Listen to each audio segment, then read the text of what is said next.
নমস্কার বন্ধুরা, দিলস এবং চ্যানেলে আপনাদের সবাইকে স্বাগতম। বারাণসীর সন্ধ্যা মানেই দশাশ্বমেধ ঘাটের সেই জাঁকজমকপূর্ণ গঙ্গা আরতি, হাজার হাজার প্রদীপ আর মন্ত্রোচ্চারণের এই দৃশ্য একবার দেখলে জীবনে ভোলা যায় না। তবে ৪৫ থেকে ৬০ মিনিটের এই ঐশ্বরিক অনুষ্ঠানটি ভালোভাবে দেখার জন্য কিছু জরুরি তথ্য আপনাদেরকে দিয়ে রাখছি। কখন আসবেন ভিড় এড়াতে আর আরতি দেখার সেরা জায়গাটা পেতে হলে বিকাল ৫টার থেকে ৫:৩০টার মধ্যেই পৌঁছে যাওয়াটা ভালো। এবার আসি আরতির সময়সূচি। ইন্ডিয়ান স্ট্যান্ডার্ড টাইম অনুযায়ী সময়সূচিটা চেঞ্জ হয় সিজনস অনুযায়ী। মানে যখন শীতকাল থাকে, মানে অক্টোবর থেকে মার্চ, তখন সন্ধ্যা ৬টার থেকে ৬:৩০টার মধ্যে আরতি শুরু হয়। আর যখন গরমকাল মানে এপ্রিল থেকে জুন, তখন শুরু হয় সন্ধ্যে ৭টার সময়। আর বর্ষাকাল মানে জুলাই থেকে সেপ্টেম্বর, তখন শুরু হয় হচ্ছে পৌনে ৭টার সময়, মানে 6:45 PM আইএসটি। আপনারা চাইলে ঘাটের সিঁড়িতে অথবা গঙ্গার বুকে নৌকা থেকেও এই অপরূপ দৃশ্য উপভোগ করতে পারেন। নৌকার ভিউটা সত্যি অসাধারণ হয়, বাট আমি এই ভিডিওটা করেছি ঘাটের সিঁড়িতে বসেই। আমি বলতে গেলে অনেকক্ষণ ধরে বসেছিলাম এই জায়গাটাতে, সেখান থেকেই শ্যুটটা করেছি, যাতে আপনারা টোটাল ভিউটা ভালোভাবে পেতে পারেন। চলুন পুরো ভিডিওটা দেখবেন আর সঙ্গে থাকবেন আমার সাথে। চলুন, আর সবাই বলুন নমো পার্বতী পতে, হর হর মহাদেব।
এই অসাধারণ ১ ঘন্টার একটা আরতি আমি ৭ মিনিটে দেখানোর চেষ্টা করেছি। সত্যি এটা জাস্টিফাই করছে না এই ভিডিওতে।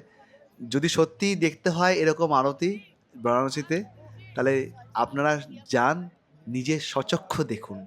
সুন্দর একটা আরতি, দারুণ লাগে। আর সবাইকে বলছি আবার, নমঃ পার্বতীপতে, হর হর মহাদেব। দেখা হচ্ছে আবার আরেকটা ভিডিওতে। Till then bye bye. যদি ভালো লেগে থাকে আমার ভিডিও, তাহলে প্লিজ লাইক, কমেন্ট আর শেয়ার করে দেবেন। আর প্লিজ সাবস্ক্রাইব করে নেবেন।